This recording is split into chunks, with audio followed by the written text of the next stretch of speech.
वाराणसी की ऐतिहासिक दाल मंडी में प्रशासन द्वारा चलाए गए अतिक्रमण विरोधी अभियान ने अचानक एक गंभीर टकराव का रूप ले लिया है, जिसमें स्थानीय व्यापारियों, खासतौर पर मुस्लिम समुदाय की महिलाओं, प्रशासनिक अधिकारियों और पुलिस बलों के बीच तनावपूर्ण हालात उत्पन्न हो गए। दाल मंडी जो शहर का सालों पुराना वाणिज्यिक इलाका है और संकरी गलियों तथा पास खड़ी दुकानों के लिए पहचाना जाता है, लंबे समय से सड़क चौड़ीकरण परियोजना के कारण प्रशासन की निगाह में था। सरकार ने इस इलाके को एक मॉडल सड़क के रूप में विकसित करने का लक्ष्य रखा है, जिसके लिए विस्तृत निर्माण कार्य किए जाने हैं। हालांकि इस क्षेत्र की घनी आबादी और संरचनात्मक जटिलता को देखते हुए किसी भी तरह की ढांचागत परियोजना के लिए अतिक्रमण हटाना अनिवार्य माना गया है। प्रशासन ने इस परियोजना के लिए कुल 187 मकानों और दुकानों को ध्वस्त करने के लिए चिन्हित किया है। सरकार की ओर से यह दावा किया गया है कि सभी प्रभावित व्यक्तियों को 191 करोड़ रुपए का मुआवजा देने की प्रक्रिया पहले ही तय की जा चुकी है और जिन संरचनाओं को हटाया जाना है उनके मालिकों को नोटिस देकर समय भी दिया गया है। परियोजना के लिए योगी सरकार ने 215 करोड़ से ज्यादा की राशि मंजूर की है।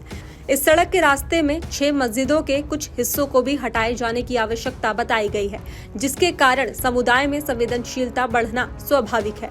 इसी संवेदनशील माहौल में जब बुलडोजर दाल मंडी क्षेत्र पहुंचा तो कुछ व्यापारियों और स्थानीय निवासियों ने इसका तीखा विरोध किया। विरोध प्रदर्शन अचानक तेज हो गया और जब कई पुरुषों और महिलाओं ने नोटिस और मुआवजा प्रक्रिया पर सवाल उठाते हुए ये कहा कि जिन दुकानों को निशाना बनाया जा रहा है वह सालों से कानूनी रूप से चल रही है। कई महिलाओं ने आरोप लगाया कि उन्हें बिना उचित संचार या समाधान के विकल्प दिए सीधे हटाने की प्रक्रिया शुरू की गई। तो वहीं कुछ मुस्लिम महिलाओं ने प्रदर्शन के बीच ये कहा कि वो किसी भी कीमत पर अपनी दुकानें या घर नहीं छोड़ेंगी, चाहे बुलडोजर चलाया जाए या पुलिस कार्रवाई हो।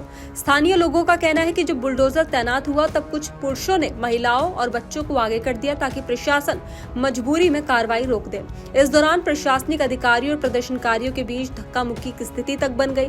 कई वीडियो फुटेज में देखा कि महिलाओं ने अधिकारियों के सामने जमीन पर बैठकर विरोध किया और बार-बार कहा कि दाल मंडी नहीं टूटेगी। कुछ ने अधिकारियों पर आरोप लगाया कि यह कार्रवाई एक खास समुदाय को लक्षित करके की जा रही है। हालांकि प्रशासन ने इस आरोप से इनकार किया है और कहा कि सभी निर्माण अवैध अतिक्रमण की श्रेणी में आते हैं तथा नोटिस और मुआवजा प्रक्रिया कानूनी ढांचे के भीतर है। तो वही स्थिति तब और ज्यादा तनावपूर्ण हो गई जब पुलिस ने भीड़ को नियंत्रण में लाने के लिए बल का प्रयोग किया। कुछ महिलाओं के साथ हुई झड़पों के बाद कई लोग इधर उधर भागते नजर आए। पुलिस ने कहा कि प्रदर्शनकारियों की ओर से सरकारी कार्य में बाधा उत्पन्न की जा रही थी, जिसके कारण कार्रवाई अनिवार्य हो गई। इस पूरे प्रकरण के बाद चौक थाने की पुलिस ने कई प्रदर्शनकारियों के खिलाफ FIR दर्ज की, जिनमें सरकारी कार्य में बाधा डालने, अवैध भीड़ जुटाने और आदेश की अवहेलना जैसे आरोप शामिल है। प्रशासन का कहना है कि भविष्य में सरकारी निर्माण कार्य को बाधित करने की अनुमति किसी भी समूह या व्यक्ति को नहीं दी जाएगी। तो वही घटना ने राजनीतिक रंग भी तेजी से ले लिया। समाजवादी पार्टी के नेताओं, जिनमें पूर्व मुख्यमंत्री अखिलेश यादव भी शामिल हैं, उन्होंने इस कार्रवाई पर कड़ी प्रतिक्रिया दी। अखिलेश यादव ने मीडिया से बात करते हुए कहा कि वाराणसी का विकास जैसे अंतर्राष्ट्रीय स्तर के हेरिटेज शहर की तरह होना चाहिए, लेकिन इसके विपरीत यहाँ के छोटे व्यापारियों को परेशान किया जा रहा है, उनका कारोबार छीना जा रहा है और उन्हें डराया जा रहा है। उन्होंने आरोप लगाया कि यह विकास परियोजना नहीं बल्कि राजनीतिक परियोजना है और इसके माध्यम से समुदायों को एक दूसरे के खिलाफ भड़काया जा रहा है। उन्होंने कहा कि दुनिया के कई देशों में पुरानी बाजारों को संरक्षित कर सुविधाएं विकसित की जाती है, लेकिन यहाँ उल्टा किया जा रहा है। अखिलेश यादव ने यह भी कहा कि अगर प्रधानमंत्री वाराणसी के सांसद है तो उन्हें ये सुनिश्चित करना चाहिए कि स्थानीय प्रशासन व्यापारियों की पीड़ा से अवगत। उन्होंने दावा किया कि प्रशासन द्वारा प्रधानमंत्री तक वास्तविक स्थिति पहुंचने नहीं दी जा रही, इसलिए वो स्वयं दाल मंडी जाकर हालात देखना चाहते हैं। उन्होंने सड़क चौड़ीकरण को रोकने की मांग करते हुए कहा कि जब तक व्यापारियों की शिकायतें नहीं सुनी जाती तब तक कार्रवाई स्थगित रहनी चाहिए। इस बीच एक सपा नेता को भी सरकारी कार्य में बाधा डालने के आरोप में गिरफ्तार किया गया, जिसके बाद समाजवादी पार्टी ने इसे राजनीतिक प्रतिशोध बताया। तो वहीं दूसरी ओर बीजेपी नेताओं और समर्थकों ने दावा किया कि प्रशासन पूरी तरह कानूनी प्रक्रिया का पालन कर रहा है और उनका लक्ष्य सिर्फ शहर का विकास और यातायात सुधारना है। उन्होंने कहा कि लंबे समय से दाल मंडी का क्षेत्र इतना संकुचित हो गया है कि यहाँ एम्बुलेंस और फायर ब्रिगेड तक प्रवेश नहीं कर पाती। उनका कहना है कि सड़क चौड़ीकरण के बिना बिना वाराणसी की शहरी पुनर्विकास का लक्ष्य अधूरा रहेगा।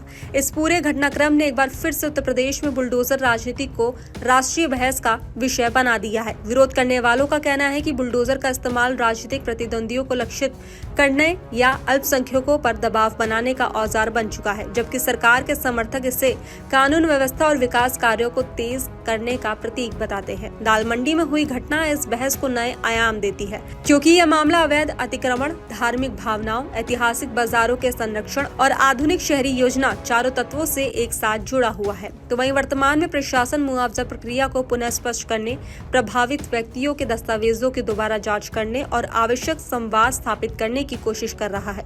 हालांकि स्थानीय स्तर पर तनाव अभी भी पूरी तरह समाप्त नहीं हुआ। व्यापारियों का कहना है कि वे विकास के खिलाफ नहीं है, लेकिन उनके अनुसार प्रशासन को उन्हें पर्याप्त विकल्प, समय और स्पष्टता देनी चाहिए। दूसरी तरफ प्रशासन का कहना है कि समय रहते कई बार नोटिस दिए गए और अब किसी भी तरह का विलंब पूरे प्रोजेक्ट को महीनों पीछे धकेल सकता है। तो वहीं सियासी बयानबाजी के बीच असली चिंता ये है कि क्या वाराणसी का ये संवेदनशील इलाका आने वाले दिनों में शांत रहेगा और क्या विकास व अन्य पुनर्विकास के उद्देश्यों और स्थानीय समुदायों की भावनाओं के बीच कोई संतुलित रास्ता निकल सकेगा। दाल मंडी का मामला दिखाता है कि किसी भी पुरानी आबादी वाली जगह में अतिक्रमण हटाने और पुनर्विकास का काम सिर्फ इंजीनियर या प्रशासनिक प्रक्रिया नहीं होता, बल्कि उससे कई ज्यादा सामाजिक, आर्थिक और राजनीतिक परिप्रेक्ष्य से जुड़ा निर्णय होता है।